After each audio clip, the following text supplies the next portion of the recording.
Good morning student. आइए class 8 का chapter number 2 का पार्ट नंबर कौन सा पढ़ेंगे हम?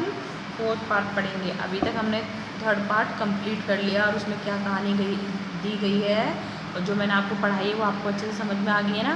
आइए देखते हैं 4th पार्ट हमारा क्या है और उसको पढ़ते हैं। एक दिन देखा फ्लोरा कहीं बाहर घूमने गई है और सोना भक्ति की कोठरी में निश्चित लेटी है। पिल्ले आंखें बंद रहने के कारण चींची करते हुए सोना के उदर में दूध खोज रहे थे। पिल्ले जो थे उनकी अभी सही तरीके से उनकी आंखें नहीं खुली हुई थी, तो बंद ही आंखों में पिल्लों की आवाज़ कैसी आ रही थी? चींची करती आ रही थी। ठीक है बच्चों, तब से सोना की नित्य के कार्यक्रम में पिल्लों के बीच लेट जाना भी सम्मिलित हो गया।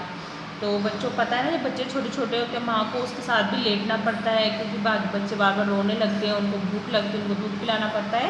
इसी प्रकार उसको भी अपने बच्चों के बीच लेटने के कार्यक्रम में शामिल होना पड़ गया। आश्चर्य की बात यह थी कि फ्लोरा हेमंत बसंत या गोदली को तो अपने बच्चों के पास भटकने भी नहीं देती, परंतु सोना के संरक्षण में उन्हें छोड़कर आश्वस्त भाव से इधर उधर घूमने चली जाती थी। संभवतः वह सोना के स्नेही और अहिंसक प्रकृति से परिचित हो गई थी। पिल्लों के बड़े होने पर और आंखें खुल जाने पर सोना ने उन्हें भी अपने पीछे घूमने वाली सेना में सम्मिलित कर लिया। मतलब कि आपने देखना है, जब बच्चे चलने फिरने लग जाते हैं तो वो इधर उधर घूमने लगते हैं, तो उसने क्या करना शुरू कर दिया, जहाँ जहाँ वो जाती थी उसने वहाँ अपने बच्चों को भी सम्मिलित कर लिया। किसमें? घूमने के लिए। तो जहाँ उसकी माँ जाती थी उसमें उसके बच्चे भी जाना शुरू हो गए थे। उसी वर्ष गर्मियों में मेरा बद्रीनाथ यात्रा का कार्यक्रम बना। प्राय मैं अपने पालतू जीवों के कारण प्रवास में कम रहती हूँ।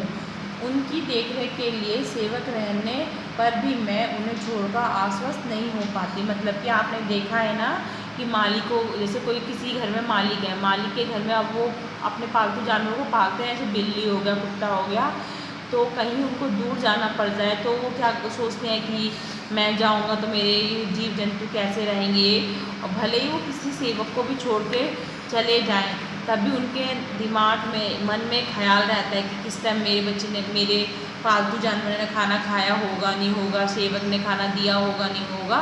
वो तो सेवक के छोड़ने के बाद भी वो क्या रहते हैं? आश्वस्त रहते हैं। ठीक है बच्चों, तो आज का हमारा जो पार्ट था 4th, वो हमारे यहीं ख़त्म होता है। इससे आगे का पार्ट हम नेक्स्ट क्लास में पढ़ेंगे, पार्ट नंबर 4 में। तो बच्चों अभी तक जो कहानी मैंने आपको समझाई वो आपको समझ में आ गई ना। उसके कितने बच्चे हुए थे? 4 बच्चे हुए थे। और वो कैसे रहते थे? वो अपनी माँ के साथ ही लेटते थे और खेलते थे और घूमते थे इधर उधर। जब उसकी माँ जाती थी तो पीछे पीछे उसके बच्चे भी जाते थे। तो बच्चों 4th पार्ट हमारे यही कंप्लीट होता है। इससे संबंधित मैं आपको प्रश्न देती हूँ और प्रश्न नंबर आपका है, लास्ट क्लास में मैंने आपको क्वेश्चन नंबर 4th का पार्ट नंबर मैंने आपको का और खा दिया था, तो पार्ट नंबर आपको मैं गा, हा और ड़ा देती हूँ बच्चों। ठीक है, ये आपको क्या करना है, इनके प्रश्न आपको पढ़कर इनके उत्तर क्या करने हैं, बुक में ही लिखने हैं। और क्वेश्चन नंबर 5 जो है, सही कथन पर सही तथा गलत कथन पर गलत का चिन्ह लगाइए। बच्चों आपको ये पढ़ना है, ये वाक्य पूरा पढ़ना है। अभी तक हमने कहानी जहाँ तक पढ़ी है उस कहानी में ये वाक्य दे रखा हो, सही के लिए सही का निशान आपको लगाना है। किस तरीके के? यहाँ पे देखो बॉक्स दे रखे हैं ना इसमें, और गलत है तो गलत का निशान आपको क्रॉस में ऐसे लगाना है। सही के लिए ये और गलत के लिए ये। तो बच्चों ये कार्य आपको किस में करना है? बुक में करना है बच्चों।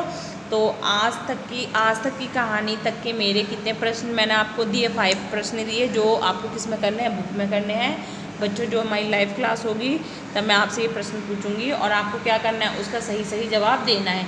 इसलिए बच्चों आपको एक बार दोबारा से घर पे अपनी ये कहानी दोबारा से पढ़नी है, जिससे कि आपको अच्छे से ये कहानी और आ जाए और प्रश्न पूछने पर आप इसका जवाब अच्छे से दे सको। तो बच्चों आज की क्लास यहीं ख़त्म होती है।